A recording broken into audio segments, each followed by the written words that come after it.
Hello friends, this video on biomolecules part 11 is brought to you by examfear.com. No more fear from exam. So we'll take some examples of disaccharides. So there are three major disaccharides. One is sucrose, which is found in sugar, maltose in milk, and lactose in carbohydrates. So lactose is these two. This is lactose. Maltose is this guy. And sucrose is this sugar. So we'll talk about these things in detail now. Let's talk about sucrose now, the one which is found in sugar. So this is commonly called as table sugar, and this is non-reducing. I'll show you why it is non-reducing.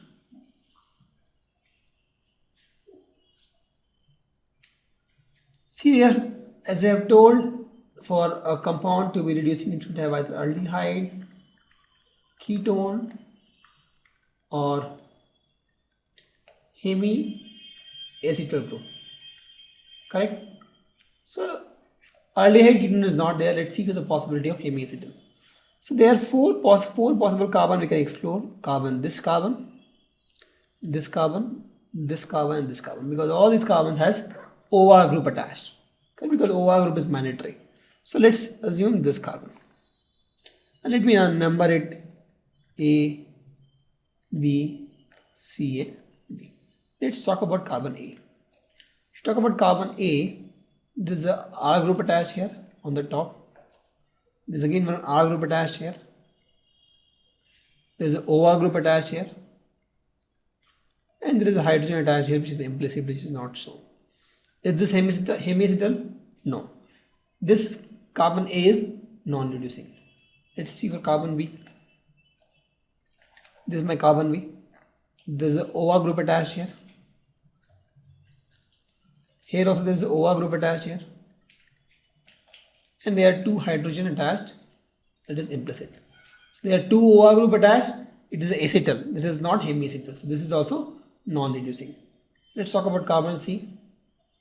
Carbon C, if you see, has one CH2OH, that is a R group, O something, that is OR group. Again, this is a R group, and this is a H hydrogen, implicit. So here also, if you see, is this a hemiacetal? No. For it to be hemiacetal, there has to be one OH and one OR group. OR is there, but OH is not there. So C is also not reducing. Let's talk about D. D, if you take, there is a carbon here, there is a OR group attached here. There is a CH2OH, there is also some R group. This is also one R group attached here. And there is a hydrogen implicit. So here also you see OR, R, R and H. This is also not hemiacetal. So none of this probable carbon which we have seen is hemiacetal, and none of them are aldehyde or ketone. So this is non-reducing, because none of the carbon is a reducing carbon. So this is a non-reducing sugar. And please note, sucrose is the only disaccharide which is non-reducing. Other disaccharides are reducing. We'll see that. So if you want to see the formation of sucrose, so we have seen that I have a glucose, I have a fructose. The C1 of this glucose and C2 of this fructose, right? They combine and they lose one water molecule, and they form this glycosidic linkage. And this is nothing but my fructose. Sucrose. This is my fructose actually.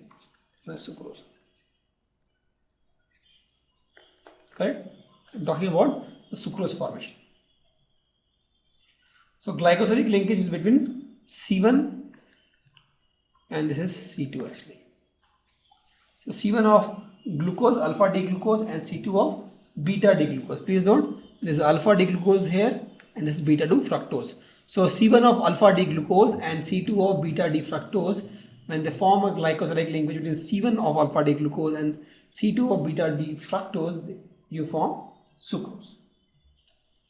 And if you see the hydrolysis of sucrose, you will get the reverse product. You have the sucrose. When you do hydrolysis, what you will get is alpha D glucose and beta D fructose, because you use these to form sucrose, obviously. So when you do hydrolysis, you will get the same thing back. You will get alpha D glucose and beta D fructose. As I told, this beta fructose is minus laboratory and glucose is plus dextrorotatory, right? And please note here is this sucrose, the interesting thing here is what? This is dextrorotatory, correct? But on hydrolysis, what happens is this becomes levorotatory. So if you see here, this guy is dextrorotatory sucrose and its optical rotation is plus 66.5 degree. And what you get is glucose. Glucose is also plus 52.7 degree, but fructose you get is minus 92 degree.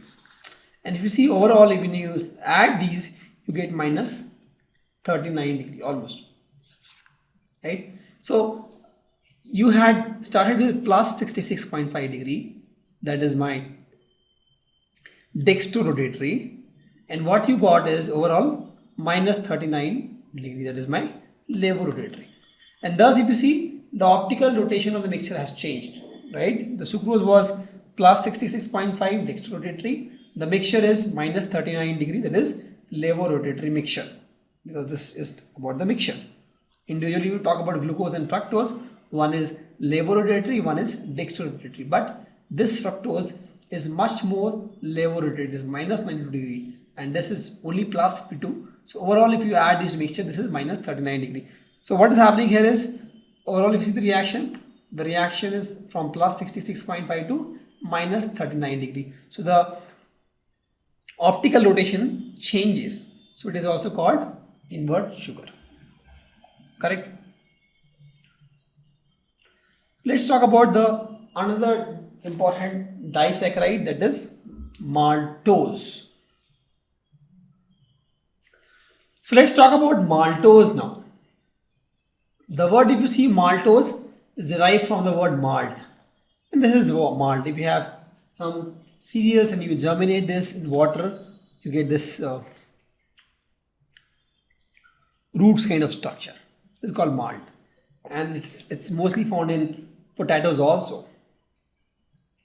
And it's composed of 2 alpha D glucose. Please, if you see, it has 2 alpha D glucose, alpha D glucose, alpha D glucose, and in which if you see, C1 of this is linked to C4 of this. There are 2 alpha D glucose linked by again glycosidic bondage.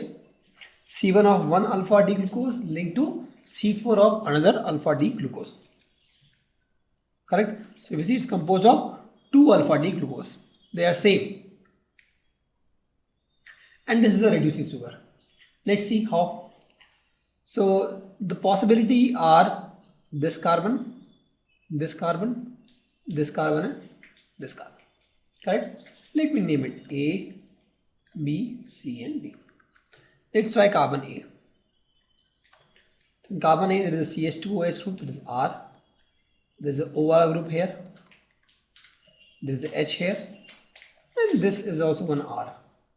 Is this reducing? No. Let's try with B carbon. B carbon, there is a carbon here. There is an OR group attached here. There is a again OR group attached here, and then there is a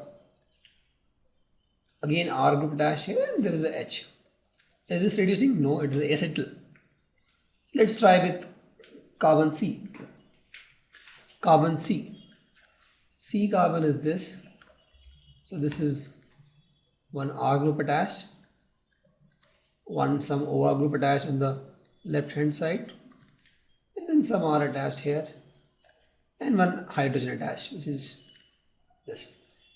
Is this reducing? No, it is also not reducing. Let's try with D carbon. This guy. Sorry, there are 2 more carbons actually. This carbon, D and E also. Let's try with the D carbon. D carbon, one R group, one OR group, one H, again one R. This is also not reducing because it is not in hemiacetal form. Let's try with E carbon. E carbon. There's a carbon here, there's a hydrogen here, there's a OH in the bottom, there's a OR here, and this side there is a R here. So we see this is a hemiacetal form, correct? C with OR and one OH, and these can be one R or one H or both R. So this is a hemiacetal form. Since this is a hemiacetal form, this is reducing. So this carbon is a reducing carbon. So since this maltose has one reducing carbon, it is a reducing sugar. Please note, not all the carbons are reducing carbon here, only one carbon is reducing carbon.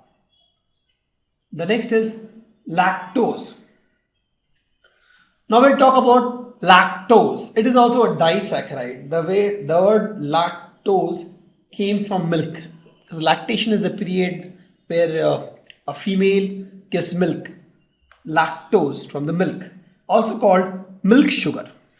Also called milk sugar. It's found in milk. Correct. Now this composed of beta D galactose and beta D glucose.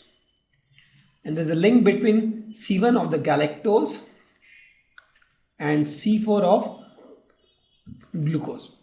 So glucose and galactose combine to form lactose. Correct. It is a reducing sugar again. So let's see what are the possibilities. So this time let's see the carbon which has OH bond at least, and also OR. So this carbon has OR, but there is no OH. So we'll ignore this carbon. This carbon has OR, H, no OH. We'll ignore this carbon also. Let's talk about this carbon. This carbon has OR, H, there is no OH. We'll ignore this carbon. Let's talk about this carbon. This carbon has H, there is no OH. We'll ignore this carbon. Let's talk about this carbon. This carbon has OH, OR also. So we'll take this carbon and let's see if this is a reducing carbon, just to save time. So this is C star carbon. There's an OH group here, there H group below. This is OR group, and this is some R dash group. So if you see, this is a hemiacetal form. Since it is a hemiacetal form, this carbon, star carbon, is a reducing carbon, and since there is one reducing carbon, this is a reducing sugar. So lactose is a reducing sugar. Correct. Thank you. Visit examfear.com to watch more videos, attempt free online tests, get free study materials, find tutors and mentors, and much more. Thanks once again.